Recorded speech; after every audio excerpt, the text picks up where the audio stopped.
Hello, everyone. David Johnson and Brad Logan here for Inside the Rebels 24/7 Sports. Brad, it's Egg Bowl week, and I'll look ahead to Thursday night's game, and there's always a ton of excitement. No different this year in the level of excitement, but there's a big old shadow hanging over this ball game as to whether or not Lane Kiffin is going to be the head coach here anymore after Thursday night. And, I think it's certainly real. Your thoughts on that? Well, we had a chance to visit with some of the players here just a little bit ago at the press availability.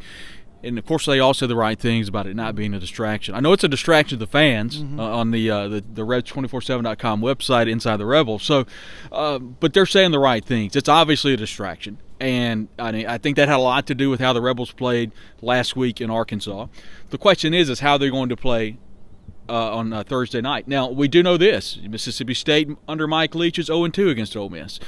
I can guarantee the Rebels are going to get all they want from Mississippi State. But I do think the duo running backs of Quinshon Judkins and Zach Evans, those guys are really good. I think, the weather conditions is supposed to be somewhere in the 50-degree range, some rain involved. Yeah, really helps Ole Miss. Really atrocious conditions Thursday night. I mean, I saw a forecast today that said steady rain. Yeah. Throughout the ball game. And, will that affect attendance in this big old stadium?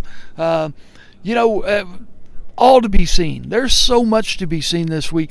It almost seems like the Egg Bowl is kind of the second storyline this week. Yeah, and unfortunately, when we circled this game back in July, we were really hoping that both Ole Miss and Mississippi State would have a lot more to play for, specifically on the Ole Miss side, and that's really not the case. This case, the game that we're talking about today, is going to be a bit tainted by the way that the things are. You hate to say Ole Miss is limping into this game.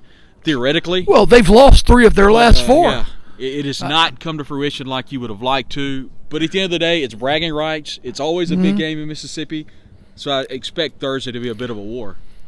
Depending on whether the Rebels win or lose, they could finish anywhere from 3rd to 5th place in the SEC West after Thursday night's ball game.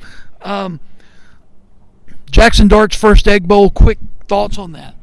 I think, he said the right things after the Arkansas game. It was easily Jackson Dart's worst game as a Rebel, in my opinion. I mean, he just didn't play well.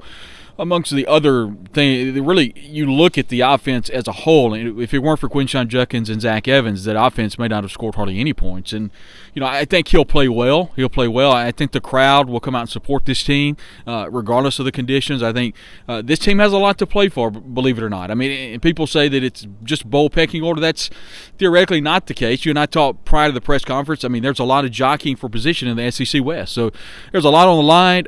Don't know what's going to happen from a coaching standpoint, but you know what? Ole Miss was here before Lane Kiffin. Ole Miss will be here after Lane Kiffin. And I think from a fan standpoint, the people that are watching this understand that Ole Miss is a big program, and Lane Kiffin has a lot to do with how important that program has been over the last couple of years. So I know everyone wants him to stay. Don't have any answers now, but we know this. You need to support the team, and I think the players will come out and play hard on Thursday. We would love for Lane Kiffin to stay. Egg Bowl right around the corner. For Brad Logan, I'm David Johnson for Inside the Rebels and 24/7 Sports.